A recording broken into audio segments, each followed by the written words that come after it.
नमस्कार मित्रांनो. तर आजच्या या व्हिडिओमध्ये आपण जाणून घेणार आहोत एच-डी-बी फायनान्शियल सर्व्हिसेस. तर हा जो नवीन मार्केटमध्ये आय-पी-ओ आलेला आहे, त्याविषयी आपण ही सगळी माहिती जाणून घेणार आहोत. आता एकंदरीतच आपल्याला माहिती आहे, की सध्या मार्केटमध्ये नवीन-नवीन आय-पी-ओ आता सध्या येत आहेत.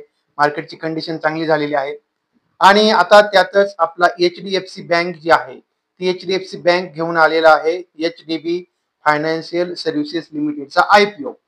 आता ह्या याच्यामध्ये नेमकी काय असणार आहे, त्याच्यामध्ये बिड प्राइस काय असणार आहे, त्यानंतर आपलं ग्रे मार्केटमध्ये याचं काय विषय मत आहे याविषयी, तर ह्या सगळ्या गोष्टी आपण जाणून घेणार आहोत. आणि मग आता आपल्याला पहिल्यांदा आपल्याला जाणून घ्यायचं सगळ्यात महत्वाचं का बाबा नेमकी कंडिशन काय आहे. पण आता समजा आपण आय-पी-ओ अप्लाय करायचा आहे, तर मग त्याचा आपल्याला इश्यू प्राइस काय असणार आहे. तर पहिली गोष्ट म्हणजे हा 25 जून ते 27 जून च्या दरम्यान तुम्ही हा आय-पी-ओ अप्लाय करू शकता किंवा सबस्क्राईब करू शकता. आणि याची जी फेस व्हॅल्यू आहे, ती फेस व्हॅल्यू ₹10 आहे. त्याचा प्राइस बँड जो ठेवलेला आहे तो 700 ते 740 रुपये ठेवला आहे आणि 20 शेअरची याची लॉट साईज आहे. आणि टोटल जे शेअर्स आहेत ते एकंदरीत 16,89,18,919 हे सगळे शेअर्स आहेत आणि हे 12,500 करोड रुपयाचा जो आय-पी-ओ आहे, हा सगळा आय-पी-ओ आहे तेवढ्या रुपयाचा. आता इथे जे तुम्हाला जर समजा एखाद्याला भेटलाच, आय-पी-ओ लागलाच, तर त्याची जी काय आपण म्हणतो प्रोसेस अलॉटमेंट आहे, ती आपल्याला 30 तारखेला होईल. म्हणजे 30 तारखेला तुम्हाला तुमच्या डीमॅटला हे स्टॉक बघायला भेटतील. ज्याला भेटणार नाही त्याचे हे पैसे आपल्याला माहिती आहे, पैसे ब्लॉक होतात. फोन पे वरनं आपण करतो किंवा गुगल पे वरनं करतो, आपला तेवढा फंड्स अकाउंटवरनं आपला ब्लॉक होतो आणि तो तुमचा फंड्स आहे तो तुमचा 1 तारखेला परत तुमच्या अकाउंटमध्ये परत रिलीज होणार. आणि हे जे शेअर्स आहे तुमच्या डीमॅटला क्रेडिट होतील, ते तुमच्या 1 तारखेला म्हणजे 1 जुलैला तुमच्या डीमॅटला हे सगळे स्टॉक तुम्हाला जर भेटले, तर ते त्या ठिकाणी क्रेडिट होतील आणि 2 तारखेला याची मार्केटमध्ये लिस्टिंग आहे, 2 जुलैला. तर आता इथपर्यंत तर आपण ऐकलेलं आहे. आणि आता ह्यामध्ये आपण किती लॉटमध्ये अप्लाय करू शकतो. आता जर एकंदरीत आपण समजा रिटेल इन्व्हेस्टर आहे, तुम्ही आम्ही सगळे रिटेल इन्व्हेस्टर आहोत. आपण कमीत कमी 1 पासून तर 13 लॉट पर्यंत आपण त्या ठिकाणी अप्लाय करू शकतो. म्हणजेच आपण मॅक्झिमम 1,92,000 रुपयापर्यंत पैसे त्यामध्ये टाकू शकतो. आणि आता इथे आपल्याला हे सगळं झाल्यानंतर आपल्याला जाणून घ्यायचं आहे का कंपनी जी आहे ती काम काय करते. तर अर्थात सगळ्यांना माहिती आहे का फायनान्शियल सर्व्हिसेस म्हणजे ही जी कंपनी आहे, तर ही कंपनी तर करते काय, तर ही कंपनी लोन वगैरे त्या संदर्भातच काम करते.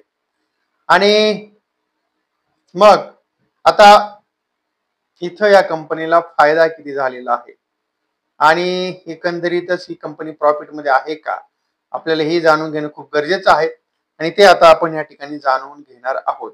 आणि तेव्हा इथे आपल्याला ही कंपनीचं जे काय आहे फायनान्शियल वगैरे रेकॉर्ड आहे, ते तर आपण सगळं बघणारच आहे. पण आता इथे कंपनी नेमकी काम एक्झॅक्टली काय करते ते आपण या ठिकाणी जाणून घेऊ.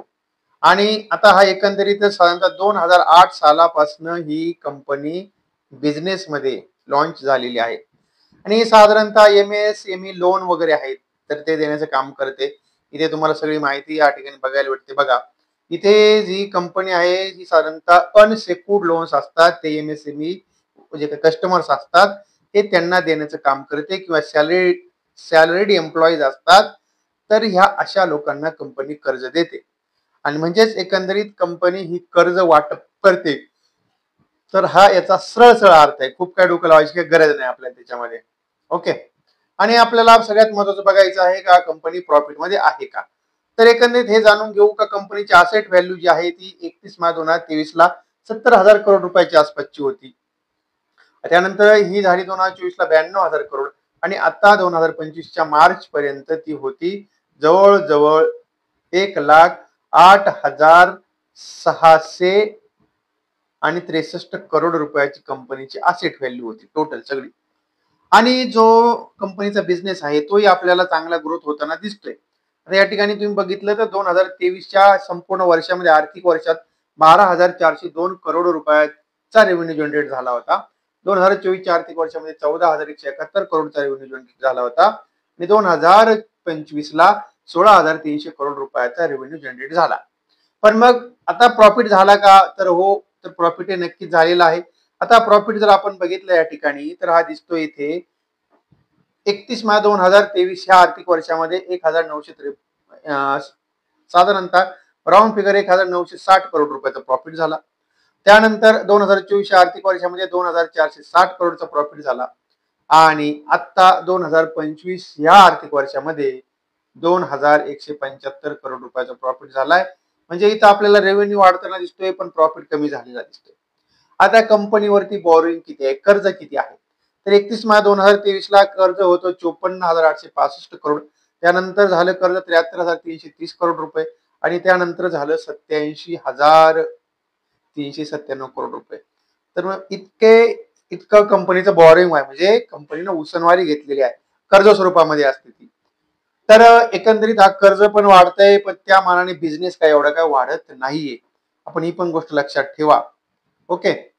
आणि आता याचं जे मार्केट कॅपिटल आहे असा अंदाज आहे साधारणतः 61,253 करोड रुपयाचं याचं मार्केट कॅपिटल आहे. डेप्ट अँड इक्विटी म्हणजे का आता पर शेअर जर आपण बघितलं तर 5.85 रुपये हे प्रत्येक शेअर्सवरती कर्ज आहे असं आपण म्हणायला हरकत नाही. आणि आता ह्या पैशाचं कंपनी काय करणार आहे? तर हे पैसे अर्थातच आपल्या सर्वांना माहिती आहे की हे पैसे परत कर्ज स्वरूपात जे आहे ते वाटले जातील किंवा जे कंपनीनं काही जे चढ्या भावामध्ये कर्ज घेतलेले असेल त्याची परतफेड वगैरे कंपनी करेल. मग आपल्या समोर प्रश्न असा येतो, हा आयपीओ सबस्क्राईब करायचा का नाही करायचा? म्हणजे आयपीओ अप्लाय भरायचा का नाही भरायचा आपल्या साध्या भाषेमध्ये. तर त्यासाठी आपल्याला बघावं लागेल का सध्या ग्रे मार्केटमध्ये याचा काय भाव चालू आहे. ओके. तर आपण बघ तर आपण इथे जाऊया, आपल्या गुगल वरती सर्च करूया. बघा इथे HDB IPO आणि त्या ठिकाणी आपल्याला बघायचं आहे का साधारणतः प्रीमियम ग्रे मार्केटमध्ये प्रीमियम काय चालू आहे. आता या ठिकाणी जर बघितलं आपण तर ग्रे मार्केटमध्ये याचा साधारणतः 70% जो प्रीमियम आहे तर तो प्रीमियम याचा साधारणतः 70%च्या आसपास चालू आहे. ओके. आता इथे तुम्ही बघू शकता 70% प्रीमियम आहे याला. आणि आता इथे आपल्याला याचा जो ग्रे मार्केटमध्ये याचा ट्रेड चालू आहे तो चालू आहे अराउंड किती 1200 रुपये ते 1250 रुपयाच्या आसपास. आता इथे तुम्ही विचार करा साधारणतः 1200 ते 1250 रुपयाच्या आसपास इथे याचा रेट चालू आहे सध्या ग्रे मार्केटमध्ये. मग जर ग्रे मार्केटमध्ये तेवढा रेट चालू आहे तर आपण या ठिकाणी बघूया आपल्याला इथे काय रेट आहे. बघा आता इथे तुम्हाला दिसतोय 700 ते 740 रुपये. 1250 रुपये सध्या ग्रे मार्केटमध्ये रेट चालू आहे. 740 रुपयाला आपल्याला आयपीओ भरायचा आहे. अराउंड 500 रुपयाच्या आसपास आपण बघतोय का सध्या याला मार्केटमध्ये प्रीमियम चालू आहे. म्हणजेच हा जो आयपीओ आहे हा 70% साधारणतः बंपर लिस्टिंगच्या आसपास त्या ठिकाणी लिस्टिंग होऊ शकते. पण अजूनही जवळजवळ 27 तारखेपर्यंत आपल्याला याचा जो काय आहे 27 तारखेपर्यंत ग्रे मार्केटचा रेट काय वाढतो का कमी होतो यावरती बऱ्याचशा गोष्टी अवलंबून आहेत. पण एकंदरीत असं आपल्याला दिसते का हा आयपीओ जो आहे हा आयपीओ पॉझिटिव्ह लिस्टिंग देऊ शकतो आणि निदान नाही 70% तर कमीत कमी आपल्याला ह्या ठिकाणी 25 ते 30% गेन हा आयपीओ आरामशीर देऊ शकतो असं मला एकंदरीत वाटते. ओके. आणि तेव्हा आता हे माझं वैयक्तिक मत आहे. मग तुम्ही तो आयपीओ भरायचा आहे का नाही भरायचा आहे तो सगळा तुमचा प्रश्न आहे. ओके. आणि तेव्हा मग आता इथे आपल्याला थांबायला पाहिजे. पण आता आपल्याला इथे थांबण्यापूर्वी काही गोष्टी आहेत. बघा जर आपल्याला माझा टेलिग्रामचा आपला पेड ग्रुप जर समजा जॉईन करायचा असेल तर त्याची लिंक तुम्हाला डिस्क्रिप्शन मध्ये दिलेली आहे आणि त्यामध्ये तुम्हाला 7 डेज आपला फ्री ट्रायल आहे. 7 दिवस तुम्हाला फ्री ट्रायल आहे आणि त्यानंतर मग तुम्हाला जर प्लॅन कंटिन्यू करायचा असेल तर 1,999 रुपये पर मंथ आपले चार्जेस आहेत.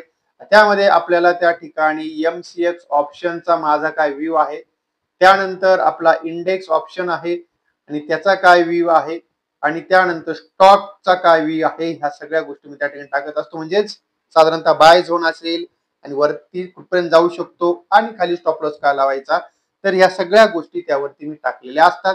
त्याचे आपले जे चार्जेस आहे साधारणतः 1999 रुपयाच्या आसपास आहेत. आपण त्या ठिकाणी त्याचे 7 दिवस आपला फ्री ट्रायल घेऊ शकता. आणि जर एखाद्याला असं वाटलं का नाही मला एवढे पैसे भरायचे नाहीत, 1999 रुपये मला भरायचे नाहीत, तर त्यासाठी दुसरा ऑप्शन आहे. आपण त्या ठिकाणी इन रिच मनी नावाचा ब्रोकर आहे, त्याची लिंक तुम्हाला दिलेली आहे.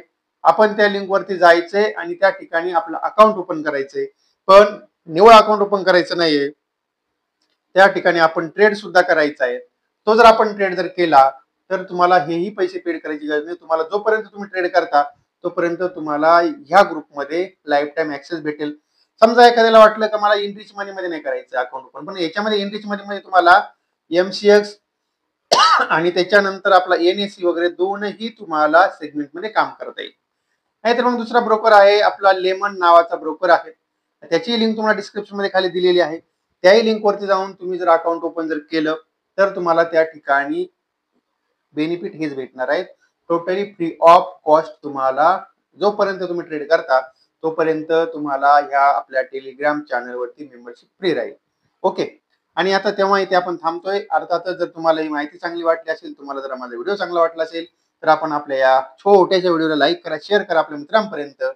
चॅनलवरती नवीन असाल तर आपण आपल्या चॅनलला सबस्क्राईब करा. आणि तेव्हा आता इथे आपण थांबतोय. परत भेटू नवीन विषयासह.